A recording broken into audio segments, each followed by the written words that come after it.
Monsieur le député Aubert, la parole est à Monsieur Benoît Simian, rapporteur général de la Commission des finances, de l'économie générale et du contrôle budgétaire.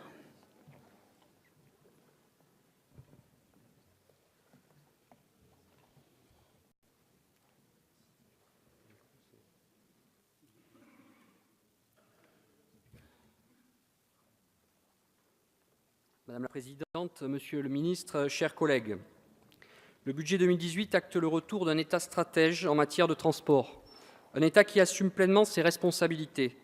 Ces dernières années, des financements indispensables pour maintenir et régénérer les réseaux existants ont été négligés, alors même que des engagements se sont accumulés sur de nouveaux projets déconnectés des ressources disponibles. Cette situation a conduit à une impasse budgétaire de près de 10 milliards d'euros. Elle a affaibli la parole de l'État, alors que les acteurs ont besoin de financements lisibles et d'une programmation pluriannuelle de qualité. Sans un cadre clair, il ne nous sera pas possible de tenir nos objectifs de report modal et de modernisation des infrastructures.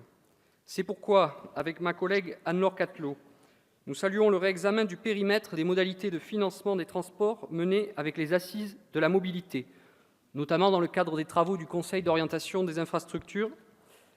La politique des transports va désormais s'appuyer pleinement sur les nouveaux usages en fixant une stratégie des mobilités. Elle hiérarchisera mieux les choix d'investissement tant de la part de l'État que des collectivités territoriales. La pose des grands projets ne se traduit par aucun abandon, mais par de nouveaux phasages de financement. Cette nouvelle approche va permettre d'inscrire dans la durée les financements d'infrastructures dont les besoins dépassent largement les capacités de financement de l'Agence pour le financement des infrastructures de transport. Appelées à être utilisées pendant plus d'un siècle, ces infrastructures devront être financées sur plusieurs décennies en dégageant des ressources affectées, fiscales le cas échéant, comme c'est le cas pour le Grand Paris Express. Ceci permettra de préserver les capacités d'intervention de l'AFIT pour les différents projets pour lesquels le Conseil d'orientation des infrastructures, dont j'ai l'honneur d'être membre, avec certains de nos collègues ici présents, établit le diagnostic préparatoire au volet de programmation des infrastructures du projet de loi d'orientation des mobilités que le Parlement examinera au printemps prochain. Nous pourrons ainsi définir le juste dimensionnement des ressources de l'AFIT.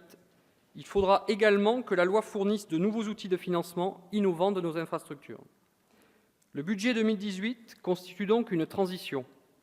Il assainit les bases à partir desquelles le Parlement pourra opérer les choix de financement pluriannuel. D'ores et déjà, nous constatons que la sincérité et la lisibilité du budget sont au rendez-vous. De même, la diminution du taux de réserve de précaution apporte des marges de manœuvre inédites, car les gels pénalisaient particulièrement notre programme et l'exposaient aux annulations en cours d'exercice. Chers collègues, loin d'un désengagement de l'État, les crédits budgétaires de ce programme atteindront 3,16 milliards d'euros, en hausse de 200 millions d'euros par rapport à la prévision d'exécution de l'année 2017. Parallèlement, le budget de l'AFIT, porté à 2,4 milliards d'euros, sera également en hausse de 200 millions d'euros grâce aux recettes fiscales que lui affecte le projet de loi de finances. Cet effort est prioritairement orienté vers l'entretien et la régénération du réseau national routier non concédé, ainsi que des canaux. Le concours à SNCF Réseau permettront aussi d'améliorer la rénovation des réseaux existants et de moderniser les systèmes d'exploitation du trafic ferroviaire. L'augmentation de 12% des concours de l'État au volet mobilité des contrats de plan État-région, qui atteindront 660 millions d'euros, atteste de la priorité donnée au transport du quotidien. Je précise que l'État honorera ses engagements pour compenser les régions qui ont repris la responsabilité des trains d'équilibre du territoire, en augmentant les ressources du compte d'affectation spéciale qui financera ces lignes. L'État doit maintenant donner aux régions la possibilité, concernant les TER, d'engager le chantier de l'ouverture à la concurrence du ferroviaire, conformément au 4e paquet ferroviaire. Enfin, concernant le transport aérien, le budget 2018 accentue la dynamique de modernisation et de désendettement de la Direction générale de l'aviation civile. Il faut d'ailleurs se féliciter de la mise en œuvre des mesures de productivité du dernier protocole social qui améliore la capacité du contrôle aérien à répondre aux pointes du trafic. Les assises du transport aérien qui seront tenues l'année prochaine devront permettre d'identifier les meilleurs leviers pour renforcer la connectivité aérienne du territoire et pour améliorer la compétitivité du pavillon français.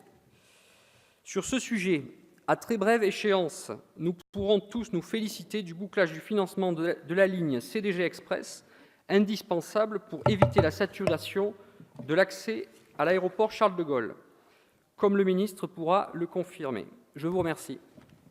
Merci, monsieur le député.